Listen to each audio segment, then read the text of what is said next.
Shalom, welcome to another episode of Inspiration from Zion. I'm Jonathan Feldstein, and I have the privilege of being your host, coming to you from the Judean Mountains here in Israel. I like to refer to it as the original Bible Belt. Inspiration from Zion is a program of the Genesis 123 Foundation, whose mission is to build bridges between Jews and Christians with Israel in ways that are new, unique, and meaningful. I hope you find this all of those. Through this program, we're excited to connect you to people and stories in and relating to Israel to give you a window to look through, experiencing aspects of life here that you might not otherwise know about. We want this to be interactive, so please be in touch at inspirationfromzion@gmail.com and send along any questions and any comments about any topic anytime. Or you can be in touch with us at genesis123.co and follow and like Inspiration from Zion on Facebook, Instagram, and Twitter. Stay tuned until the end, where, as always, we offer you an exciting opportunity for listening. And please feel free to share this with others who will also find it of interest. I'm very excited today to have a good friend back. It's been several months, always provocative, always inspiring, always informative. And as I was driving home last night, trying to think of what else to say, I realized in the end, I wish that we never knew each other, because if Tal Hartuv had not been involved in a horrific terror attack 15 years ago this week, it's possible, indeed, as Israeli Jews, that our paths may very well have crossed. And actually, that covers an interesting point that you always bring up in the Torah portion, Tal, relating to God. God has bigger plans, that what man meant for good, God meant for evil, God meant for good. So maybe we would have, and it's always provocative, it's always meaningful, and it's special that we're connected and that you're in my life, and that I'm following you because I always am inspired. But I think, given the fact that we met in the context of me getting an early copy of your book, The Rage Less Traveled, and becoming friends from that, and now having you back on Inspiration from Zion a few times as a guest, but as somebody who's always, unfortunately, inevitably talking about the experience of what happened 15 years ago this week. Tal, other than being a good friend, other than, if you haven't heard her before here or on other programs, you'll see why I'm so effusive about her and about being able to speak with her and have a conversation for all of us. But I also approach this thinking I'm not comfortable referring to this as the week of the anniversary of a terror attack, because anniversary is something that we normally think of from a positive perspective, a wedding anniversary, an anniversary of accepting a new job, things of that nature. And yet, it's unavoidable that this week, 15 years ago, Tal, you were subject to a horrific terror attack. Your friend was murdered. And look, thank God on all levels that you survived, more than survived. You're thriving. We know we can talk about it, not without plenty of scars emotionally and physically still. But I wanted to have a conversation with you because I have to say that as long as I've known you, and especially with this connection that I've had posthumously with Kristine, who was killed, I feel so close, and I feel like we need to share your story and your perspective, not just because of the quote unquote anniversary, but because of the world in which we exist, and I would say events that are taking place this week, in our lives, in current events. So I'm really thrilled, with all of that rambling, non-prepared introduction, to welcome you back, Tal. And thank you for making time again to join Inspiration from Zion. Thank you, Jonathan. And I will start by saying, with everything that's gone on in the last 2 years, October the 7th, and even before that, even after we were attacked, there's been so many terror attacks, but you've always done your utmost to bring my friend's memory and her life into the forefront, and that's been very special for me, and I'm sure for Kristine's family too. So I wanted to start off by just saying thank you for that. Thank you. Yeah, it's strange now thanks to you, I become friends with her twin sister Kathleen. But I feel like through you that I actually knew Kristine, and that I'm connected to her, and I've had the privilege of meeting her parents and brother and her sister, as I mentioned, and I do feel connected. But again, these are people who I'd rather walk by in a mall or grocery store and never know who they were, because what happened should never have happened. Um, I'll share links to where you go into more depth about the nature of the terror attack. We have a limited amount of time, but how are you feeling this week? Does it matter to you that you're facing another year? 15 is more than 14. It's not 20. It's not a round number. Does it make a difference to you? Is this meaningful is not the right word. How do you feel this week? What a complicated question, right? But I remember that we did something, you, I, Kristine's sister, on the 10th anniversary, right? It's already 5 years ago. And that for me was, look, there's no closure. There's no closure, but it was very significant. For some reason, 10 years was significant. Um, it's hard to believe it's 15 years. And of course, 2 of those years have been swallowed up by the atrocities of October the 7th. I don't think I would have marked this year in a special way, like the 15th year, except given the current events in the last few weeks, when this murderous savage was, of course, released in the deal to get our dear hostages back. Well, So, let rewind. I of course know what you're speaking about, but let's talk about what you're talking about for people who may not have heard of you before and don't know what murderous savage among the many that you're specifically speaking of. okay, so the two terrorists attacked myself and murdered, executed my Christian friend. And later on in the court, as you know, it's because they said they assumed that she was Jewish. So Kristine Luken was a beautiful evangelical, believing Christian, was executed mistakenly, albeit for being a Jew. And so these two savages, that would be the right word, were caught and they're put in prison. Now, it's a little of a lengthy answer, but every Palestinian murderer in prison has to state what terror faction they're affiliated with. Now, these people, they weren't religious, they were just low life, really. And one decided he was affiliated with Hamas, and the other was affiliated with the PLO, Mahmoud Abbas's so-called moderate organization. And then, of course, October the 7th happened. They were sentenced in 2011. I should say what they were sentenced to. The one who was affiliated with Hamas had murdered another Israeli lady 10 months previously, and he was sentenced altogether for 120 years. Okay, and that's because he did other horrendous crimes as well. Now, the one who stabbed me multiple times, although they did exchange for when they came back to ensure we were dead, he was sentenced to 35 years life. In Israel, life imprisonment is not life, actually, it's just 35 years for the murder of Kristine, and 20 years for my own attempted murder. Now, he affiliated with the PLO, with Fatah. Jump forward a few years. How many years? Yeah, 15 years. And what we have, 14 years really, is that we have all these dear hostages dying and being tortured and really suffering their own atrocities in tunnels. And President Trump promised to get the living hostages back, which is something he did, and he should be thanked for very sincerely.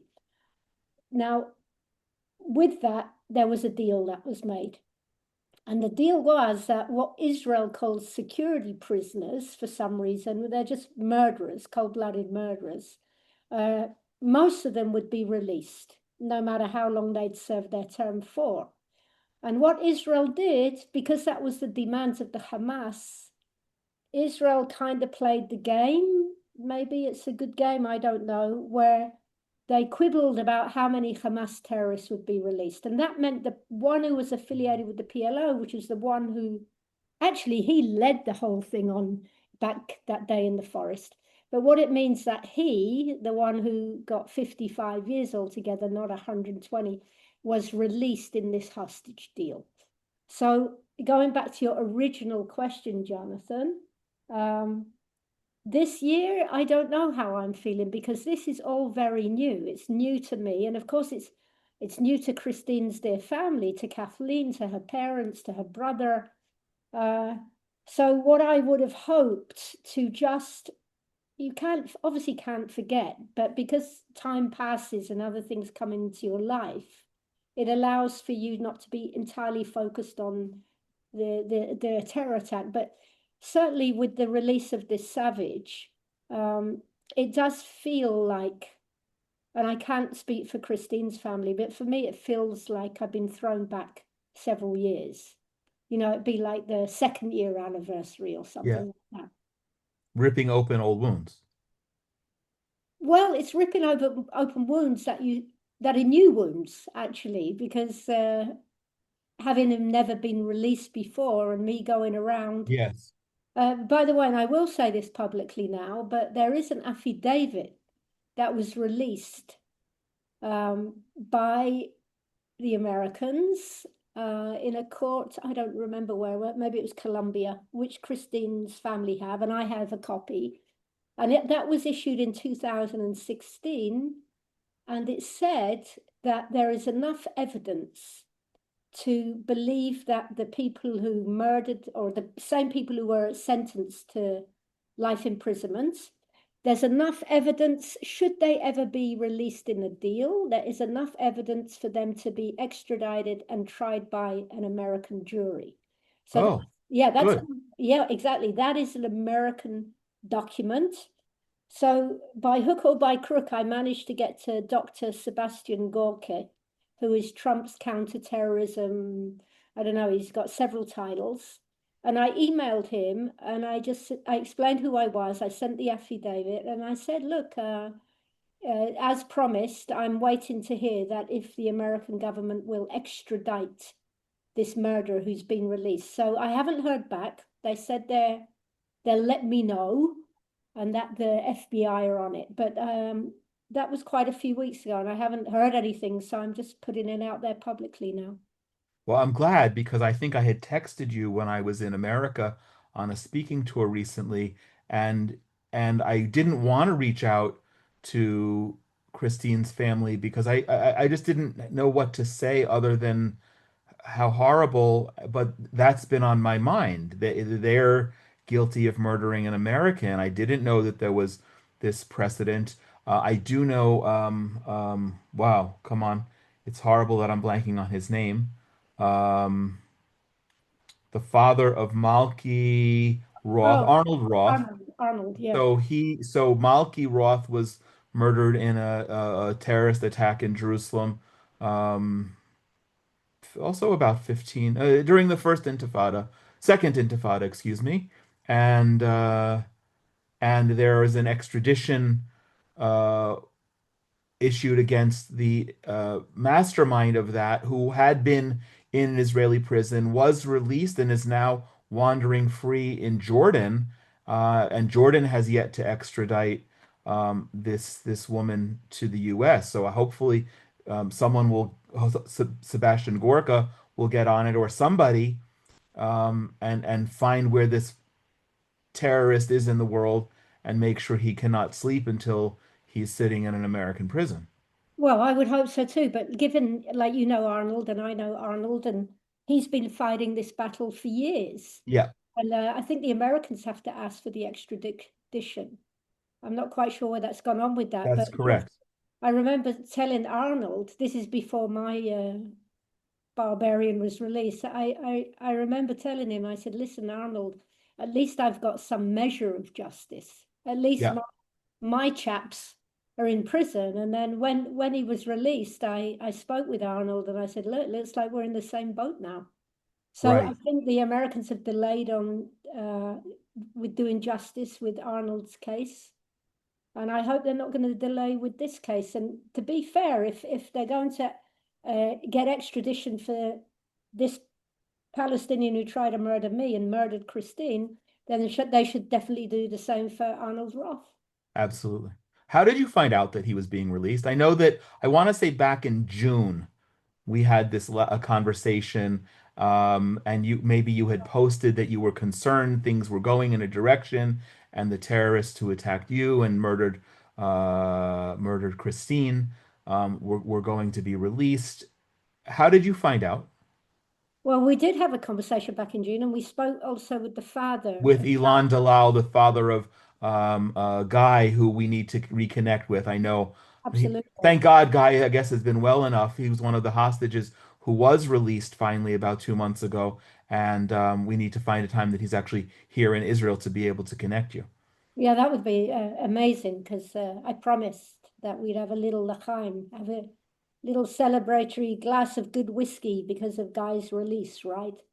Um, but I look when we spoke, yeah, I was nervous, but then it never happened, right? You're talking Right, about June, so I think what happened to me subconsciously, I think it was just I got lazy, thinking, oh, it's not going to happen because my friend was an American. It's not going to happen. They're going to, there might be other people released, but that I was kind of deluded. Uh, I don't know how you say it. There's a lovely saying in English, and I can't remember it. So skip forward a few months, and then there's President Trump promising to get the hostages back, and really, once again, I can only thank him. And then I didn't hear uh, anything at all from any official, any government official, any forum. And it was actually a journalist friend of mine who used to work for the Jerusalem Post and Times of Israel. Now, she covered the attack way back in 2015. And she was one of the only journalists who had any integrity, really, and wasn't after a slanderous, smutty scoop like journalists often like to do. So I stayed friends with Melanie Lidman. And Melanie, with all her, she's very busy working for different uh, papers and stuff. And and she kept texting me. She said, "Look, I'll keep on it for you. I'll have a look. I'll have a look." She's trying to juggle so many things. So she sent me the link to like the government website where they release the names. And she said, look, have a look at this. I mean, Melanie hadn't got time at that particular moment. So I went into this list, basically Googling to see if my would-be murderer is free. And now, first of all, I mean, my Hebrew's fine. I read and write in Hebrew's fine. That's how I did a tour guide course, right? Bilingual. But when I look at this list, first of all, it's Arabic names. And there's so many different letters that appear just for the Ain and Aleph. And like, I'm struggling with these names. yeah. And then I see that his name is on the list. And I was thinking, well, maybe it's not him. And then in the A next part, different Arab terrorist by the same exactly. I name. mean, they're all called Muhammad or Iyad or Ahmed. It's like it's not rocket science, but next to their names is the date they were incarcerated and also the crimes that they committed. And yes, I realized it was him. So it really was horrific to find out on Google. Um, and I'm still angry about that. I mean, I've spoken on Hebrew TV. Look, you can't carry a grudge for, forever, right? But it really would have alleviated some rage if somebody somewhere with some position had come to me and said, Tal, I'm sorry, but your thug is on the list. So that made it doubly hard. And then, of course, um, I it's late, although it's a little later because I was really thinking only about myself, of course. But then I was wondering, wait a minute, does Christine's parents know? Does Catherine Right. We know? chatted about that, and I didn't want to even reach out to them because I was afraid that I would inadvertently be the one who suggested it. Right, but what happened is, Nachon, I remember, and then it was through a mutual friend of mine that Kathleen saw on Facebook, and she contacted her. And then this friend of mine said, look, Kathleen's now just found out. So then I was in touch with Kathleen. And then, of course, I immediately emailed Christine's parents who knew about that. But beyond my own infuriation with our side of stuff, Israel is like 99% retards and 1% genius, and we get by on the genius. But on the basic day-to-day thoughtfulness, it's like we are so bad at this kind of stuff. I mean, what does it take to just employ? I would have done it voluntarily. Give me the list and I'll Yeah. put everyone on the list. Anyway, so added to my own personal pain was then this idea that now Christine's family have got to live through all this again. And then, of course, there's survivor's guilt, like, oh my God, things I felt I'd worked through that logically I still understand it's not my fault, but I feel bad for them, and you have to blame someone. So I want to blame myself. And it's, oh my gosh, I do feel thrown back a number of years.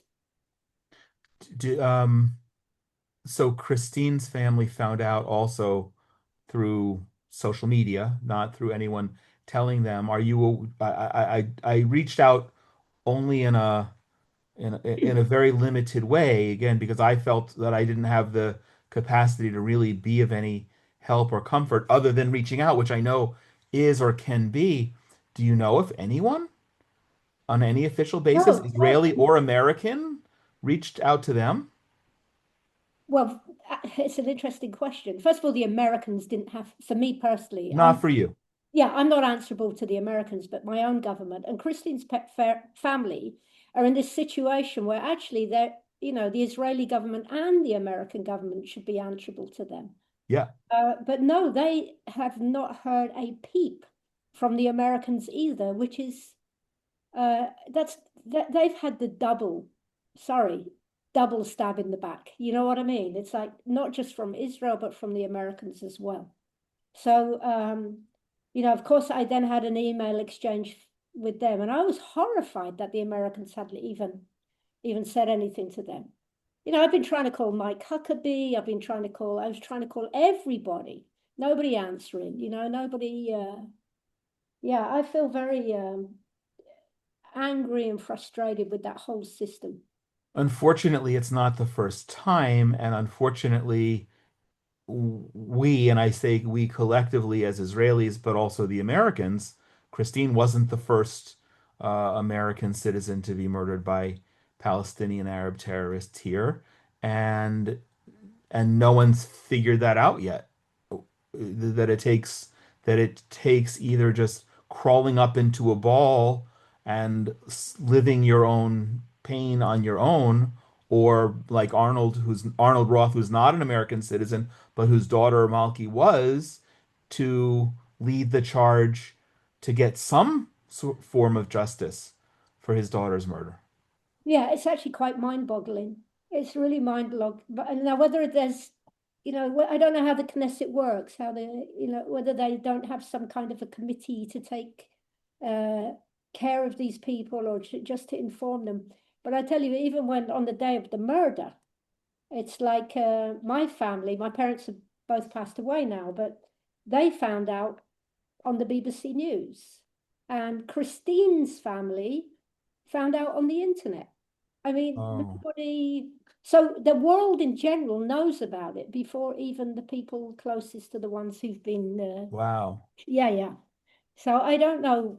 I don't understand, like administratively or whatever. I don't understand what the problem is here, but it's very hurtful. And I know I'm not the only one. That's the thing. Yeah. As You you mentioned the Knesset. I feel that the foreign ministry, I said this to Kathleen, who's Christine's twin sister. I may have said it to her parents, I don't recall, but I believe it to the core that the foreign ministry, the U.S. Embassy in Washington, should include them at least every year when we observe Memorial Day, as part of that extended family of grief.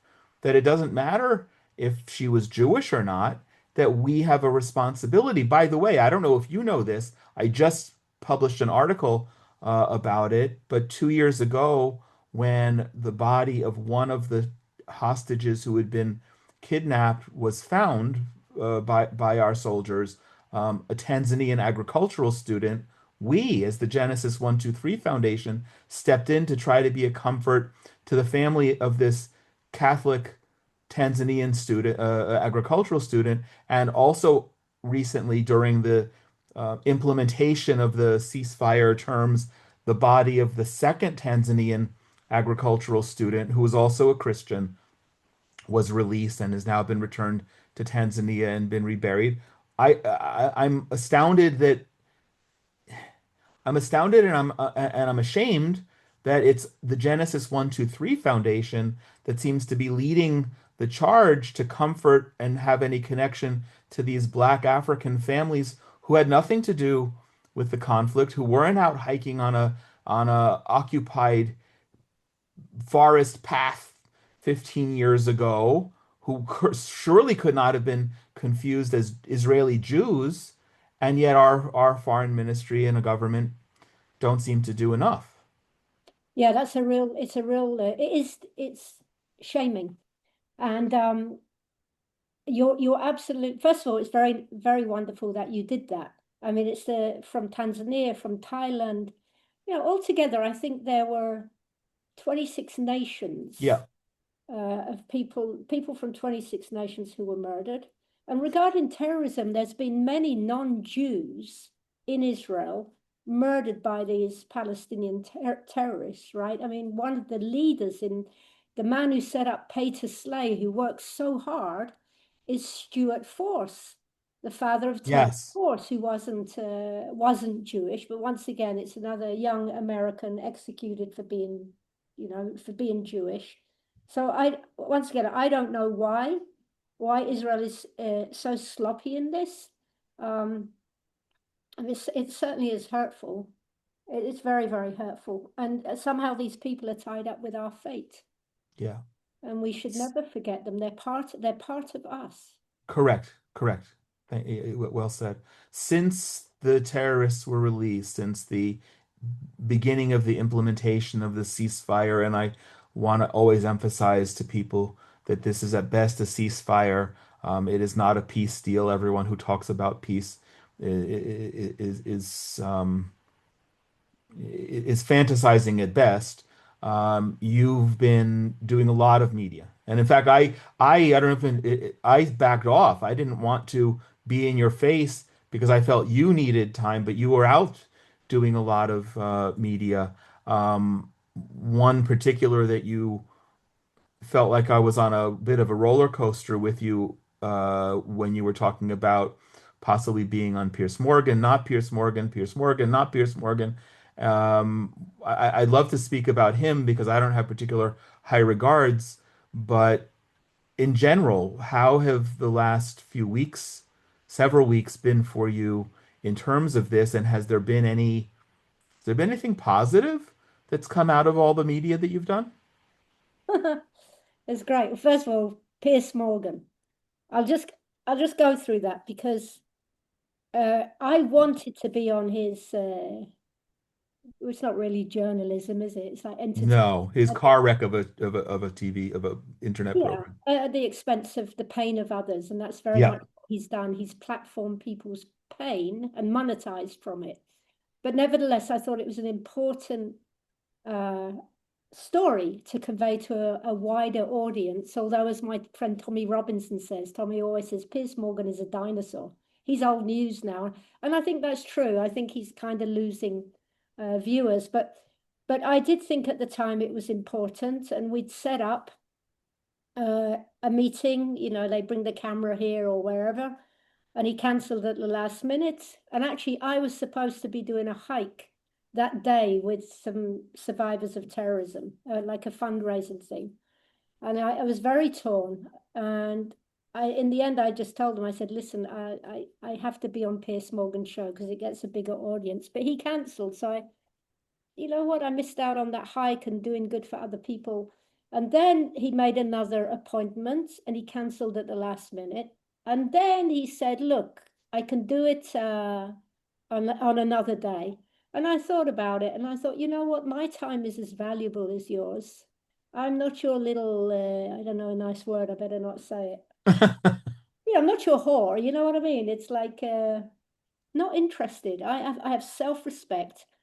Oh, and the other thing, Jonathan, I wanted when I was back and forth with them, I said I don't want to be on a panel. This isn't a job. Yes. You know, if you can interview Ali Sharabi, then you can interview me and we can have that reasonable conversation for 20, 25 minutes. That's what I was looking for. I wasn't looking for a panel.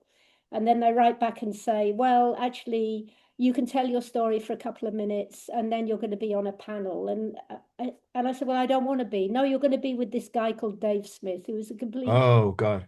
So I think in the end, I think I made the right decision. I had some kind of gratification that no, I'm not gonna be your bait. You know what I mean? Where this whole show has become so grossly anti-Semitic.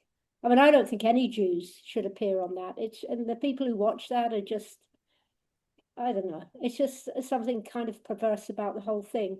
So I'm glad that that didn't happen. And with that, yeah, there was 5, 6 days of really intense media. I mean, I'm not a fan of media. You know me, I'm actually a very private person, a quiet person. I like my nature, the birds. I have my solid few friends, not a party girl. I don't like publicity, but it's just, it's not the life I chose, but it's the life I have, right? And I have to answer to this demands, and media comes in waves, as you know. So it was, I mean, my face was all over the place. Uh, and that's good, but the monster that is media, it's like today's news is, what do you say? Yesterday's news is old news, or today's news is, I don't know what it is. But I knew it's only for a period of time. And so was it effective? I don't think it was effective. I think it was necessary. It might have stuck in somebody's head for 5 minutes. Yeah. But also the thing with media, whether it's social media or whatever, we are flooded with so much information and so many sound bites. It's very hard to convey really any essence of value in any interview whatsoever. I mean, like you, thank you very much for not asking me to regurgitate what happened.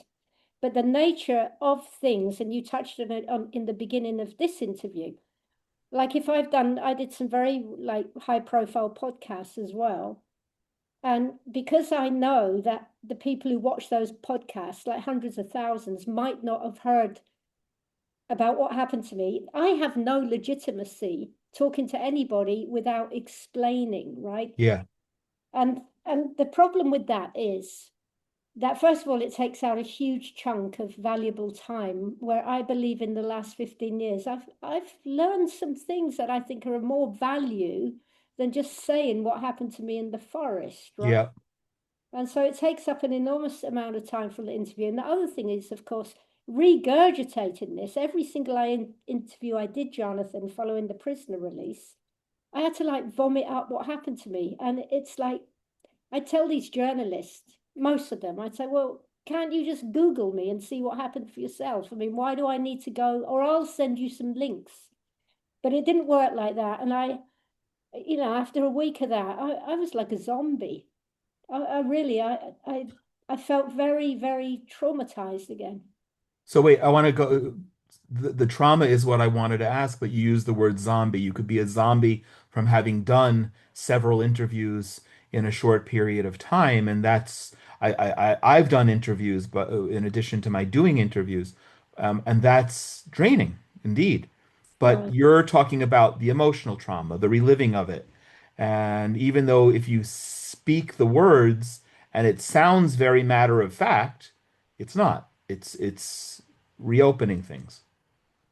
Yeah, it's not matter of fact, although I think I've polished it off to a T over the last 15 years. I can talk about what happened very dispassionately. I mean, that's just a survival mechanism, right? But when you talk to like the biggest newspapers in the world, basically, um, I've also learned with the media, like every word matters. You can't allow yourself to be clumsy by a choice of word because then it Ah, sensationalize something. So I had to be very mentally present.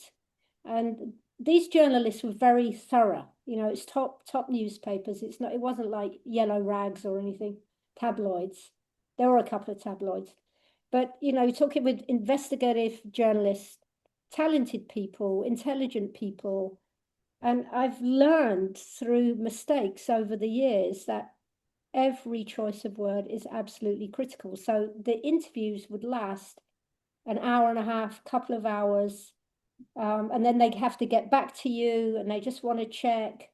And I'm like, you know, I got one phone here, one phone if I had two Wow. phones, and so yeah. And then I began to feel I kept my cool, but after a week or so, I began to feel very resentful. You know, like I don't want to have to keep dragging this up. Just read the flipping internet, you know. But so I don't know what it brought in the end.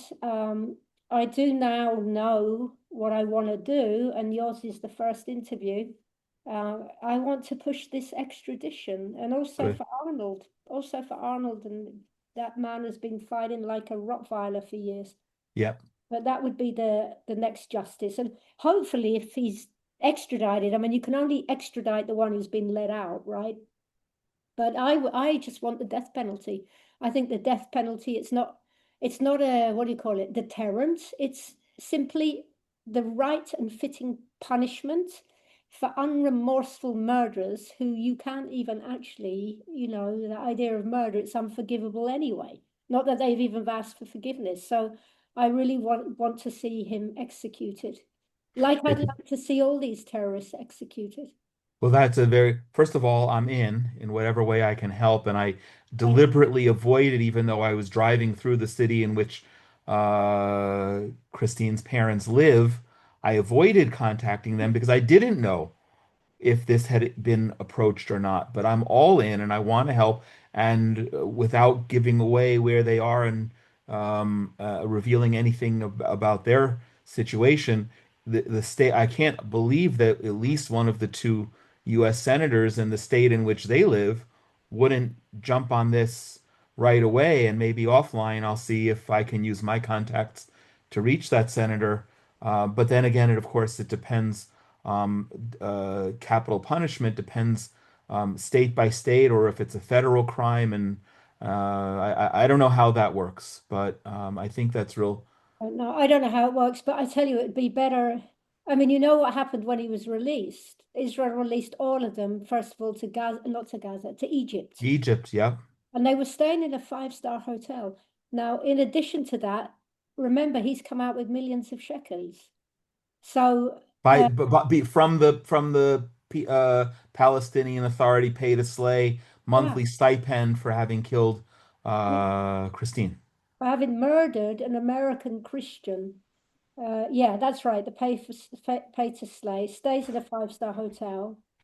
I mean, it's really just injustice upon injustice. Well, like, why did they have to stay in a five-star hotel? I mean, really? Well, not only that, it was a Marriott hotel. And when I found out where they were, I was prepared to write to the CEO of Marriott and say, you extradite them from your property, or I will never stay in another Marriott hotel. And this is somebody who Wow. stays about 100 nights a year in hotels. But then someone realized that hosting terrorists in a five-star resort was bad for business, and they were moved. I don't know where they are now. Or, and by the way, extradition only helps depending on what country and if the US has an extradition agreement with that country, which, if I remember correctly from Arnold, the US does have an extradition agreement with Jordan, but the Jordanians now for how many years? 15 years, 12 years Oh, has more. has Yeah, more yeah. has abrogated its own responsibility, but the US hasn't made a big issue that King Abdullah and his father Hussein had to put this woman on an airplane and send him over. So if he, I don't, do you know where this terrorist is now in what country? No, I've no idea. No, I have no idea. But like what you're saying, it's all about politics and power, isn't it? I mean, where is the, you know, there's an amazing verse in the Tanakh in the Bible. from Sefer Dvarim, from Deuteronomy, and it says, Tzedek, tzedek, tirdof, meaning pursue justice. And this idea that we, pursue, lirdof, you have to run after. Yeah, That's very much what I'm doing, what you're doing, what other people are doing. Uh, just the little people, we're having to run after and chase and hound down justice. And it keeps evading us. And the people who should be doing justice are doing partial justice. And that's not okay. right. Agreed. Tal, this week, we, the Jewish world, experienced a terror attack far away from where you and I live in Sydney, Australia. What are your thoughts on that? First of all, I first of all, my thoughts are with the families of the victims. I mean, there's almost like no point in my thoughts being with the people who've been murdered because they don't know about it, right? But I look at these families and the friends and just think, wow, what a long road ahead you have. So it's agonizing. The other thought I have is the writings on the wall. I mean, it's the Australian government platforming anti-Semitic members in their government, allowing these anti-Semitic, anti-Israel marches through cities in Australia, same in Europe, by the way. So if you're going to allow for thousands to march through your cities, calling on the death of Jews and globalizing the Intifada, I mean, obviously, what's going to happen is going to happen. So I see that terrible, terrible atrocity in Australia as one of the fruits of government policy for allowing this hate and anti-Semitism free hand on the streets of Australia. And by the way, that's what Netanyahu said too before the attack. He said that, and Bibi was right. Bibi was totally right. And what we see in Australia, we're going to see in Europe, and we're going to see it again in Australia, and we're going to see it in Canada. All these countries that have justified October the 7th and contextualized on top October the 7th.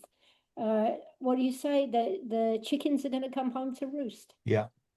Right. As soon as I asked about Australia, also further to your original home, there was the attack on Yom Kippur in Manchester. Same thing. Same. I know. And Jonathan, you know what? I don't know how you feel. I'm so sick. I'm so tired of these people in power who can do stuff, who uh, allow these hate marches and allow anti-Semitism. And why is it that the Jewish community is the only community in these countries that have to have guards, has to be guarded? Nobody's raised an eyebrow for years and years. And I am sick and tired, sick to death of them not doing anything. And then when Jews are murdered, that they want to just say how shocked they are. They pass on their condolences.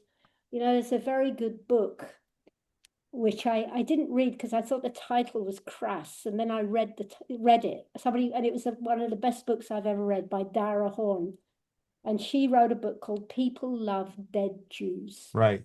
And it's a masterpiece, by the way. And that's what it is. That's what it is. Like, people love us when we're dead. They don't seem to care when we're alive. In fact, they're very hostile to us when we're alive. But when we die, that's when suddenly it's okay to love a Jew. And I'm tired of their commiserations. I'm tired of their crocodile tears. Really. I mean, they have time for action. They have the authority to take action, and they won't. They're being hoodwinked by the Muslims. There's an Islamic takeover of countries in Europe, arguably an Islamic takeover in Australia and Canada. And really, we've been trying to tell the world since October the 7th, it's going to come to you. If you don't stand with righteousness, it's going to be on your doorstep. So in our last minutes, I know we have to wrap up, but I'm now passing you electronically my magic wand. What's the solution For terrorism? for anything that you want to solve? For terrorism, for the proliferation of and permissiveness of anti-Semitism around the Okay, all world, right. for So our situation? in Israel, not as a deterrent, but as a justice is extremely important for somebody who's been violated and wronged. And the fitting punishment for premeditated, cold-blooded terroristic murder, the fitting punishment is execution. So first of all, I want to see the how do you say implementation of the death penalty. Secondly, I think it would be very good if we rolled up the terrorists in pig fat before we executed them, because that would be no, really, that would be some kind of a deterrent. They're not scared of death, but oh my God, if they have a little bit of piggy wiggy on them. So I think we really need to get into the Islamic mindset and see what we can do to as a deterrent, which wouldn't be included in the punishment themselves. So I want to see the death penalty here. All right. Um, I don't know what's going on with pay to slay. I think the prison conditions are very cushy. I think they got harder since October the 7th, but they should have been like that from the beginning. That's what I'd like to see in Israel. I'd like to see a committee set up that would actually take people like myself into consideration, right? And that there'd be some mediator between the government and people like myself and like Christine's family, families abroad who've been impacted by terrorism.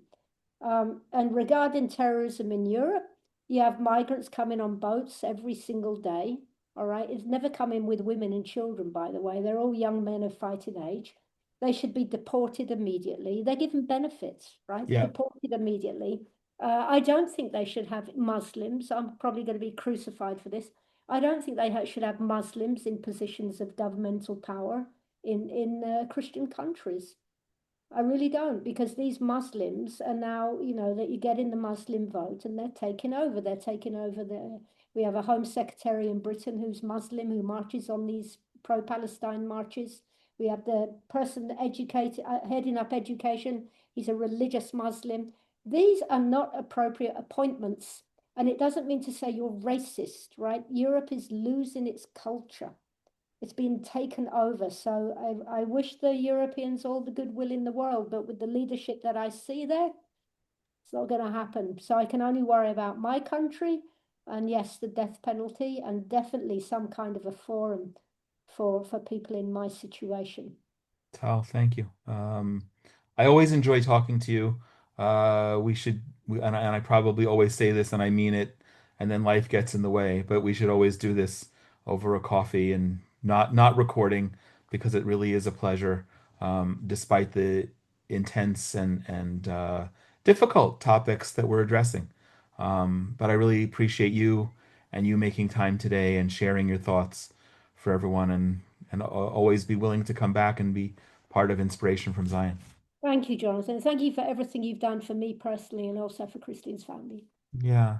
And on that note, I just want to thank everyone who is following. As we always do at the end of our programs, offer you an incentive to do that, although I think that the quality of our conversations are good enough. Years ago, we started a program called From Jonathan's Bookshelf, and all we ask that you do is like, comment, or share the link to this program. And every month we pick one person at random to receive a book from Jonathan's Bookshelf. And since we published our book, Israel the Miracle. And I need to get you a copy of that, Tal. I haven't seen you since the war began and we published, but I'd love to get you a copy of it. We're giving out one copy every month. So please like, comment, or share the link to this program. We're always grateful that the podcast is sponsored by our friends at the Willow Run Greenhouse in Culpeper, Virginia. I don't know if anyone's done it, but if you're ever in the area, pop in and thank them for helping make conversations like this possible. And also thanks to the Coin family as well for their meaningful sponsorship. Inspiration from Zion and all the Genesis 123 Foundation programs are made possible by donations. So please consider joining and being support to help continue conversations and build bridges like this. This episode, of course, um, this week, especially in memory of Kristine Luken, but broadly for everybody, Tal and all the people who are experiencing additional trauma by the release of the terrorists who have injured them and murdered their loved ones. If you'd like to sponsor a future episode in honor memory of a loved one or special occasion, please be in touch at inspirationfromzion@gmail.com.